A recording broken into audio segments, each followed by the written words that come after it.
नमस्कार, मैं एडवोकेट प्रशांत त्यागी, 30 हजारी कोर्ट दिल्ली। आज समझते हैं सिविल डिस्प्यूट्स और क्रिमिनल डिस्प्यूट्स के बीच के डिफरेंस को, और साथ ही साथ जानते हैं कि क्या सिविल डिस्प्यूट्स में पुलिस एफआईआर रजिस्टर कर सकती है या नहीं कर सकती है। चलिए जानते हैं सिविल डिस्प्यूट्स और क्रिमिनल डिस्प्यूट्स के बीच के डिफरेंस को। अब सबसे पहले हम सिविल डिस्प्यूट्स और क्रिमिनल डिस्प्यूट्स के नेचर को समझते हैं। तो सिविल डिस्प्यूट्स का नेचर जो होता है वो प्राइवेट रॉन्ग होता है, यानी निजी होता है। वो व्यक्ति से व्यक्ति तक जुड़ा हुआ होता है। इसे हम एक उदाहरण के तौर पर समझते हैं।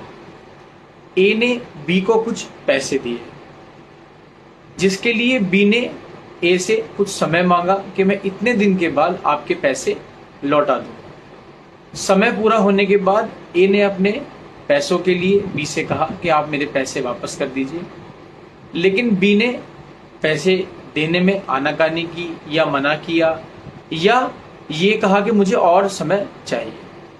अब ये डिस्प्यूट जो हुआ है ये ए और बीच के बीच में हुआ है, यानी निजी डिस्प्यूट है, इंडिविजुअल टू इंडिविजुअल डिस्प्यूट है। जबकि दूसरी तरफ जो क्रिमिनल डिस्प्यूट्स होते हैं उनमें जो डिस्प्यूट होता है वो स्टेट को, समाज को, सोसाइटी को इम्पैक्ट करता है। जैसे हम इसे एग्जाम्पल से समझते हैं। सिविल डिस्प्यूट्स के एग्जाम्पल क्या होते हैं? मनी रिलेटेड मैटर्स, जहां पैसे का लेन देन होता है, प्रॉपर्टी रिलेटेड डिस्प्यूट्स या फैमिली डिस्प्यूट्स या बैंक से जुड़े हुए विवाद। अब ये सभी जो विवाद हैं ये सभी निजी हैं, इंडिविजुअल टू इंडिविजुअल हैं। दूसरी तरफ क्रिमिनल डिस्प्यूट्स के example murder, theft, robbery, rape, डकैती, असॉल्ट, डिफेमेशन, ये सभी जो अपराध हैं ये समाज पे इम्पैक्ट डालते हैं, यानी इन सभी के होने से समाज पे एक गहरा या बुरा असर पड़ता है। तो इसीलिए जो क्रिमिनल डिस्प्यूट्स होते हैं वो समाज पे इम्पैक्ट करते हैं और ये स्टेट की रिस्पॉन्सिबिलिटी होती है। अब हम समझते हैं कि सिविल डिस्प्यूट्स और क्रिमिनल डिस्प्यूट्स में कौन कौन सी पार्टीज इन्वॉल्व होती हैं। अब सिविल डिस्प्यूट्स में जैसा कि आपने समझा है कि ये इंडिविजुअल डिस्प्यूट है, तो ये इंडिविजुअल वर्सेस इंडिविजुअल होता है, या इंडिविजुअल वर्सेस ऑर्गेनाइजेशन। किसी कंपनी के साथ अगर किसी व्यक्ति का डिस्प्यूट है तो वह इंडिविजुअल वर्सेस ऑर्गेनाइजेशन होगा या कंपनी होगा, या किसी कंपनी के द्वारा कंपनी के खिलाफ कोई केस किया जाए तो वो केसेस जो होते हैं वो सिविल डिस्प्यूट्स होते हैं, जिनमें प्लेंटिफ और डिफेंडेंट हम इंडिकेट करते हैं। अब दूसरी तरफ क्रिमिनल डिस्प्यूट जो होते हैं वो पब्लिक एट लार्ज या सोसाइटी को इम्पैक्ट करते हैं। तो पब्लिक की सेफ्टी की रिस्पॉन्सिबिलिटी किसकी है? सरकार की, यानी कि स्टेट की।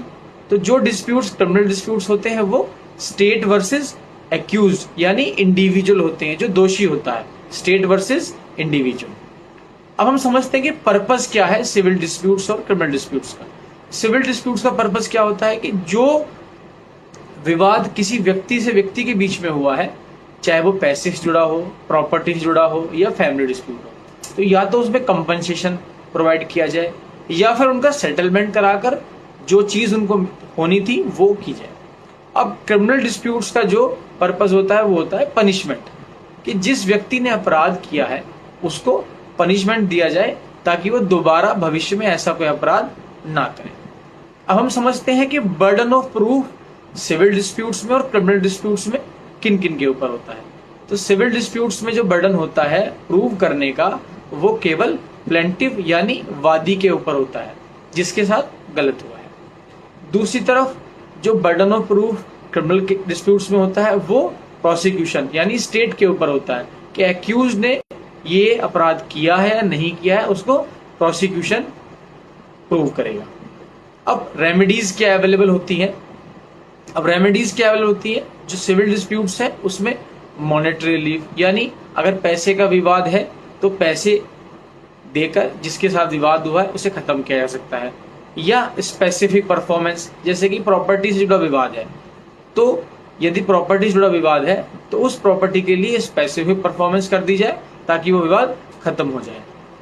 दूसरी तरफ क्रिमिनल डिस्प्यूट्स में जो रेमेडी होती है वो फाइन होती है या इम्प्रिजमेंट या फिर प्रोबेशन या फिर क्रिमिनल सैंक्शंस। अब हम इसी के साथ में एक चीज समझते हैं कि क्या सिविल डिस्प्यूट्स में पुलिस एफआईआर रजिस्टर कर सकती है या नहीं कर सकती है।